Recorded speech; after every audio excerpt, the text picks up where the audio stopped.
Hello everyone, good morning. तो मेरे काफ़ी व्यूअर मुझसे कह रहे थे दी आप अपना काम भी नहीं दिखाते, काम दिखाइए काम दिखाइए। तो मैंने कहा कि चलो आज मैं सुबह सुबह बस अपना काम स्टार्ट कर रही थी, तो फिर मैंने कैमरा भी ऑन कर ही लिया कि चलो कैमरा रख लेते हैं। और देखिए मेरे कपड़े भगवान, ये लेकिन ये कपड़े ना धोने के लिए पड़े हैं। इनको मैं अभी है ना धोने के लिए ले जाऊँगी। तो मैंने एक टेबल पे इकट्ठे कर दिए थे सारे कपड़े। तो आज है ना पोछा लगा रही थी, तो मैंने सोचा चलो पोछा लगाते से ही स्टार्ट कर लेते हैं, क्योंकि काफ़ी दिन हो गए मोलू जब से बीमार हुआ तब से मैंने कुछ भी अपना काम वगैरह आपके साथ शेयर नहीं किया है। तो ये मेरा डेली का काम है, सुबह उठ के झाड़ू पोछा लगाना है, यानी घर को साफ़ करना। जैसा कि हर मिडिल क्लास और हाई क्लास में होता है। हाई क्लास में ये होता है कि उनके सर्वेंट करते हैं, और मिडिल क्लास में ये है कि हम खुद करते हैं। तो बस मेरी तो वैसे भी आदत है, मैं खुद ही अपने घर में ना क्लीनिंग का काम करती हूँ। मुझे ना किसी के हाथ का काम पसंद भी नहीं आता। तो बस अभी ना मैं मॉर्निंग का जो है ना काम वही कर रही हूँ। उसके बाद फिर मैं अभी नहाई भी नहीं हूँ, नहाऊंगी। पोंछा पोंछा करने के बाद ही ज़्यादातर मैं नहाती हूँ, क्योंकि वे ना नहाने के बाद अगर पोंछा करो ना तो ऐसी मुझे तो अजीब सी इरिटेशन होती है, बिल्कुल भी अच्छा नहीं लगता, यानी फ्रेशनेस फील नहीं होती है। तो पोंछा वगैरह करने के बाद फिर मैं आराम से नहा लेती हूँ। उसके बाद फिर मैं किचन में जाती हूँ। तो मॉर्निंग के खाना पीना तो मैंने आपके साथ कुछ भी शेयर नहीं किया है, क्योंकि पोंछा करने के बाद है ना मेरे फ़ोन की बैटरी लो हो गई थी। तो मैंने कुछ भी व्लॉग शेयर नहीं किया और शूट नहीं किया। उसके बाद है ना मैं आपको मिलूंगी दोपहर के 2:30 या 3 बजे। तो आप देखना कि मेरी बेटी क्या कर रही है। वी यू हेलो गुड आफ्टरनून। और यहाँ देखो क्या हो रहा है मैडम जी। ब्रेड बन रही है। हैं ब्रेड बन रही है। हम अंदर थे और ये देखो मैडम यहाँ पे क्या करी। अभी हाथ चल जाएगा ना तुम्हारा तो तुमको बेटा रोते नहीं बनेगा। अच्छा, और ये जला भी दिए। चलो ऑटो में सेकूं। चलो ऐसे बना देते हो, पूरी कड़क लकड़ी जैसी कर दी ब्रेड तुमने। हाँ मोलू भी आया। ब्रेड चलो मम्मी सेक देगी। आरू ने बेटा ब्रेड का पता नहीं क्या कर दिया है। मैं अंदर थी और आरू यहाँ पर ब्रेड सेक रही थी, तो उसको आती तो है नहीं, छोटी है वो, लेकिन मानती नहीं है। मुझे इतना डर लगता नहीं है कि गैस क्यों जला लेती है, तो गैस जलाना सीख गई है। लेकिन मैं ना इसको करने नहीं देती हूँ कुछ भी, मैं इसको डांट के भगा देती हूँ, क्योंकि प्यार से बोलो ना तो वो नहीं मानती है। तो अभी ना देखो वो उधर बैठी है, ये इधर बैठा है। मुझे इतना डर लगता है ना, मेरे दोनों बच्चे इतने ज़्यादा शैतान है ना गैस के मामले में। और मैं काम करने आऊँगी ना तो बस ऐसे ही खड़े हो जाते हैं, फिर मैं डांट के जब भगाती हूँ ना तब मेरे पास से हटते हैं, वरना खड़े ही रहते हैं। और मुझे डर लगता है कि गैस पे से कोई गर्म चीज़ ये टच ना कर लें, इनके हाथों में ना लग जाए, जल ना जाए। मुझे हर वक्त डर लगता है। फिर मैं क्या करती हूँ, उनको डांट के ना भगा ही देती हूँ वहाँ से कि जाओ टीवी देखो, जाओ कार्टून देखो, मैं लेकर आ रही हूँ खाना। और अभी पता है दोपहर है, ऐसा नहीं है कि शाम हो गई है, दोपहर के 2 या 2:30 बज रहे हैं। और यहाँ पर है ना इन दोनों को सैंडविच खाना है। तो फिर मैंने कहा कि चलो मैं बनाती हूँ, तुम दोनों बैठो। तो शायद 2:30 बज रहे थे, 3 या 4, प्रॉपर मुझे टाइम का नहीं पता है। तो उसने जिद करी ना तो फिर मैंने बना दी। मैंने कहा चल बना देती हूँ, कम से कम तेरा मन रह जाएगा। और आरू की ही जिद होती है। मेरे घर में सैंडविच है ना वो केवल आरू की मर्जी से ही बनते हैं। हम लोगों को भी पसंद है, ऐसा नहीं है कि हमको नहीं पसंद, अच्छे लगते हैं काफ़ी।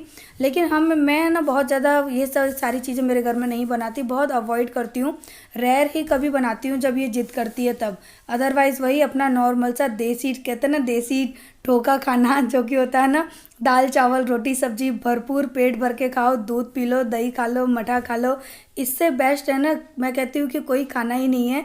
क्योंकि हम है ना जीभ का स्वाद कर सकते हैं, लेकिन जो हेल्दी खाना होता है ना वो वही होता है हमारे घर की दाल चावल एंड रोटी सब्जी। ये खाना हमको बहुत हेल्दी बनाता है। हाँ फैट भी बढ़ाता है, लेकिन उसके अकॉर्डिंग फिर आपको ना शरीर से मेहनत भी करनी होती है। जैसा कि है ना नॉर्मली मिडिल क्लास की लेडीज़ तो करती ही करती हैं, क्योंकि वो अपने घर का सारा काम जिस तरह से करती हैं ना तो कहीं ना कहीं उनकी एक्सरसाइज भी हो जाती है। लेकिन अगर आप है ना अपने शरीर को एकदम फिट रखना चाहते हो ना, तो काम के साथ साथ ना एक्स्ट्रा एक्सरसाइज की भी ज़रूरत पड़ती है, जैसे कि इस वक्त मुझे पड़ रही है, क्योंकि मैं बहुत ज़्यादा मोटी हो चुकी हूँ। ये चीज़ मैं फील भी कर रही हूँ, और अब तो कैमरे में दिखने भी लगा है कि हाँ मैं वाकई बहुत मोटी हो गई हूँ। 3-4 दिन हो गए एक्सरसाइज करते करते ज़ोरदार, यानी समझो मेरी बॉडी में दर्द हो रहा है। लेकिन मैंने एक्सरसाइज स्टार्ट कर दी है। मॉर्निंग में, इवनिंग में, मुझे तो जब टाइम मिलता है ना मैं तब करती हूँ, क्योंकि मैं ऐसा नहीं कह सकती कि मुझे मॉर्निंग में ही बहुत अच्छे से टाइम मिल रहा है, क्योंकि कभी कभी मैं लेट भी हो जाती हूँ, सारे दिन की थकान होती है ना। तो अब मैं 6:30 बजे के बाद ही उठ पाती हूँ, मैं पहले उठ ही नहीं पा रही हूँ, क्योंकि उठती हूँ ना तो मुझे इतनी थकान लगती है ना मेरे शरीर से, मैं कुछ काम ही नहीं कर पाती। सारे दिन का काम, घर का और पानी का, पूरे दिन की भागदौड़। पहले मैं सुबह 4 बजे उठ के मॉर्निंग वॉक पे जाती थी, लेकिन अब तो ऐसा लगता है कि वो चीज़ें सारी मेरी सपना ही एक बनकर रह गई हैं, क्योंकि है ना बच्चों को घर पे छोड़ के जाना पॉसिबल ही नहीं होता। पहले मोलू नहीं था, केवल आरू थी, तो मैं ना उसके पापा के साथ उसको छोड़ के चली जाती थी और 5:30 बजे तक मैं वॉक से लौट कर भी आ जाती थी। काफ़ी फिट बॉडी थी और पूरे घर का काम भी करती थी। लेकिन जब से मोलू हुआ है ना, तो अभी मोलू इतना बड़ा नहीं है कि मैं उसको उसके पापा के पास छोड़कर सुबह 4 बजे घर से निकल जाऊं, तो ऐसा अभी हो नहीं सकता। अभी 1 साल का मुझे और इंतज़ार करना होगा। जब वो थोड़ा और बड़ा हो जाएगा तो मैं फिर से अपने उसी रूटीन पर आऊँगी, जैसे कि मैं पहले मॉर्निंग वॉक करने जाया करती थी और काफ़ी हेल्दी फील करती थी। छोड़ो ना, मैं कर दूंगी, हटो, चले जाओ, जाओ नाश्ता करो, जाके जाओ। इतनी दोपहरी में भी चैन नहीं है, अभी 4 बज रहे हैं। तो नहीं हो मम्मी, हमको नाश्ता करना है, नाश्ता करना है। अभी जाके मैंने इनके लिए नाश्ता बनाया है। सुबह से मेरे पीछे पड़ी है, सैंडविच बना दो, सैंडविच बना दो, सैंडविच बना दो ना, तो फिर खाना नहीं खाती है ये।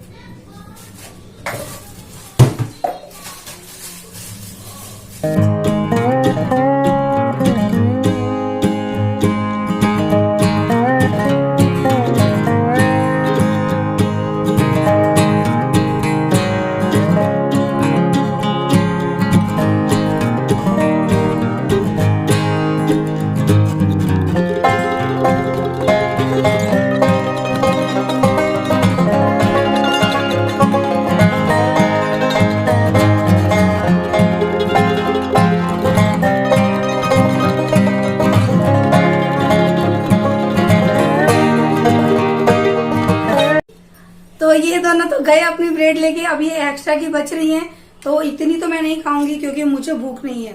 और वैसे भी मैं बहुत मोटी होती जा रही हूँ ना, तो मैं अभी थोड़ा सा ना खाने पीने पे कंट्रोल कर रही हूँ। तो कंट्रोल करने से ना थोड़ा सा अंतर आता है शरीर पे, ये चीज मैंने नोट की है। तो अभी ना मैं आरू मोलू को ही देकर आती हूँ, और इसमें से ये मैं लूंगी और ये देकर आती हूँ इन दोनों को। क्या हो गया? तुम पेट भर गया? अभी तो तुम लड़ रहे थे, मेरा पेट भर गया। तो ये पूरी की पूरी ब्रेड यहाँ पर छोड़कर गया, और रूम में ना अभी एक लाइट कम जल रही है, तो मैं खा के देखती हूँ। तो मेरी हो गई। ये बैठी मैडम, तो मेरी हो गई, ले ली उसने। तो शाम का टाइम हो गया है और आज मैंने बालों को काढ़ा भी नहीं है, और क्या बोलते हैं, बिंदी भी नहीं लगाई। सिंदूर है, लेकिन पता नहीं क्यों मेरा सिंदूर दिखता नहीं है। रोज रोज तो मैं सिंदूर लगाती नहीं हूँ कि रोज इतना सारा भर लूं। मुझे काफी लोग कहते हैं दी आप क्यों ऐसे रहते हो, आप है ना सिंदूर क्यों नहीं लगाते। तो बहुत ज्यादा सिंदूर है ना, वो मैं नहीं लगाती, मुझे खुजली होती है। और ये लगा लेती है बिंदी। मेरी ना जो सूट वाली बिंदी थी ना छोटी छोटी, वो ना सारी खत्म हो गई है। तो चलो ठीक है यार, क्या करना है। और अभी जा रही हूँ मैं किचन में चाय बनाने। वो बैठी है, आरू गेट खोल दो मेरे लिए और मेरी सास के लिए। सास बैठी है बाहर, आरू गेट खोल, मम्मी को दिखाऊं। खोलेगी नहीं, लड़की बड़ी बेकार है। हाँ, सास नहीं ससुर भी बैठे हैं। क्या कर रहा है? गेट खोल दे, गेट खोल अच्छे से। देखो ये जा, वो बैठे दोनों, मैं जाऊंगी नहीं बाहर, हैं दोनों बैठे। चाय बना दो, बंद कर दे गेट। बोलू पापा बैठे बाहर, गेट बंद कर। ये तो और है ना लड़का। नहीं मारा मैंने, नहीं मारा। चल चल जल्दी आजा आजा आजा आजा आजा आजा आजा आजा। किसके लिए पानी ले जा रही है? पापा को ठंडा मत देना, ठंडा पानी पी रहे हैं, फिर बोलते हैं मुझे जुकाम हो रहा है। मानते हैं नहीं, ठंडा पानी पी लेते हैं। तो मैं अभी बनाने जा रही हूँ चाय मेरे लिए और सासू माँ के लिए। कोई मुझे कह रहा था ना दी अब आप कॉफी नहीं पीते हो, चाय पीते हो।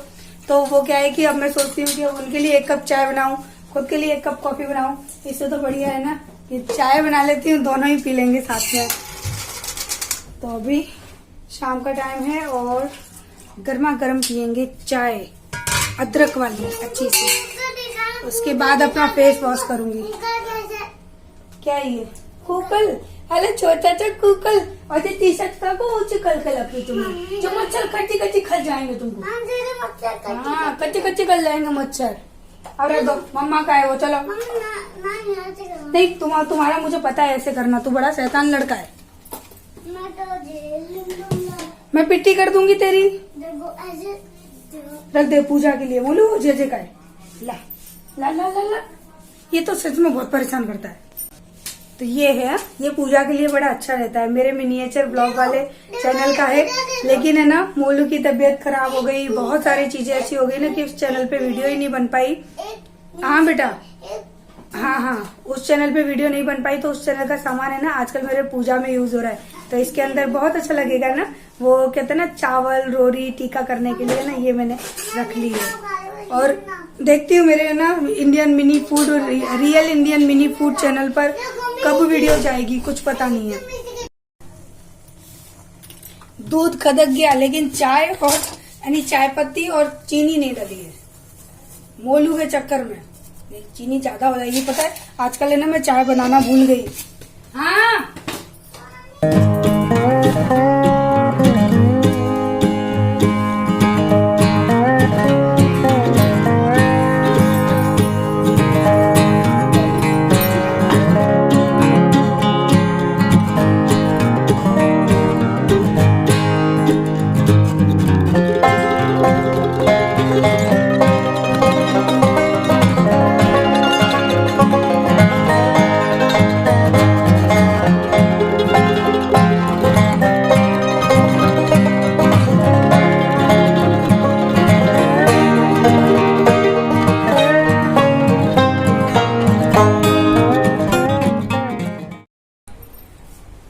मेरा दुपट्टा कैसा हो रहा है, कॉटन के दुपट्टे ना पूरे सिकुड़ सिकुड़ के ऐसे हो जाते हैं ना, ऐसा लगता है जैसे कि हमें ना कपड़ों को ढंग से रखते ही नहीं है। तो मैं ना, मेरी चाय तो यहाँ रखी है और मैं सासू माँ को देकर आती हूँ बाहर चाय। कैमरा लेकर नहीं जाऊंगी, आप लोग कहते हैं ना कि दिखता नहीं है कोई, कैसे दिखा दूं। तो कौन आया, पतिदेव आ गए, चलो पतिदेव को दे देती हूँ चाय, वो दे देंगे। सुनो सुनो, ये चाय बाहर दे दो तो मम्मी को। ये है हमारे वहाँ की लाइफ, देख लिया आज। चाय दे दो। पढ़ा लिखा इंजीनियर, पढ़ा लिखा इंजीनियर। क्या कर दिया कोरोना ने हाल। कोरोना की वजह से देखो क्या हालत हो रही है। पतिदेव आ चुके हैं बेचारे मेरे, इंजीनियर की क्या हालत हो रही है। इंजीनियर बन के पानी का काम कर रहे हैं। तो कर दिया भैंसों के लिए चारा, भैंसों के लिए चारा। लो पहले चाय। कोरोना ने क्या कर दिया हाल, बदल गई मेरी चाल। लो सुनो, चाय दिया मम्मी को बाहर। लो, आप लोग बोलते हैं ना कि आपके घर में कोई दिखता नहीं है, ये हाल है पता है। हाँ दे रही हूँ। अभी पता है कटोरी के अंदर से, कटोरी के अंदर पानी। ऐसे सुनो, कटोरी के अंदर पानी, उसके अंदर सैनिटाइजर, बोलते हैं इसके अंदर पैसे डालो। मुझे इतनी हंसी आ रही, मैंने बोला, मैंने कहा ये क्या हो रहा है मम्मी, अरे नहीं मेरे को कोरोना हो जाएगा। मैंने कहा हमारे वहाँ का जो रिवाज है ना, उसमें मैं अगर रूम में बैठी होंगी तो मेरे सास ससुर आएंगे ही नहीं। ऐसा कैसे हो सकता है, ऐसा तो हो ही नहीं सकता। अब क्या बताऊं लोगों को कि क्या पापा मैं यहाँ बैठी रहूँ, पापा यहाँ बैठ जाएंगे। तो ये अपने वहाँ रिवाज है, दुनिया में तो नहीं है ना। दुनिया में ये लगता है अरे ऐसा कैसे रिवाज है कि तुम यहाँ घर के अंदर बैठी हो, ससुर गेट में बैठा है। इस समाज के बारे में सच्चाई जान पाएंगे कि मैं ना वॉइस ओवर करके बताती हूँ तो आप सब समझ नहीं पाते। तो अब आप लोग खुद ही ने, आप लोगों ने सुन लिया ना कि किस तरह का समाज है। यहाँ पर परिवार के साथ हंस खेल के बोलना, प्यार से बातें करना, उस चीज़ के लिए किसी को कोई फ़र्क नहीं पड़ता। अगर बहू है ना अपने परिवार के साथ हंस बोल कर रहना चाहे, अपनी जिम्मेदारी को निभाना चाहे, चाहे वो कितनी भी अच्छे से अपनी जिम्मेदारी को क्यों ना निभाए, लेकिन अगर उसने घूंघट नहीं किया है, साड़ी नहीं पहनी है ना, तो उसकी सारी अच्छाइयों पर पानी फिर जाता है। और हंस खेल कर बोलना, प्यार से हंसना, सबके साथ बोलना, इस चीज़ को बेशर्मी, बेहयाई लक्षण नहीं है, माँ बाप ने सिखाया नहीं है। इस तरह के ताने हैं ना, ज़िंदगी हो जाती है सुनते सुनते। तो इस तरह का समाज है। आई होप अब आप लोग है ना इस समाज को और मुझे थोड़ा थोड़ा जान जाओगे।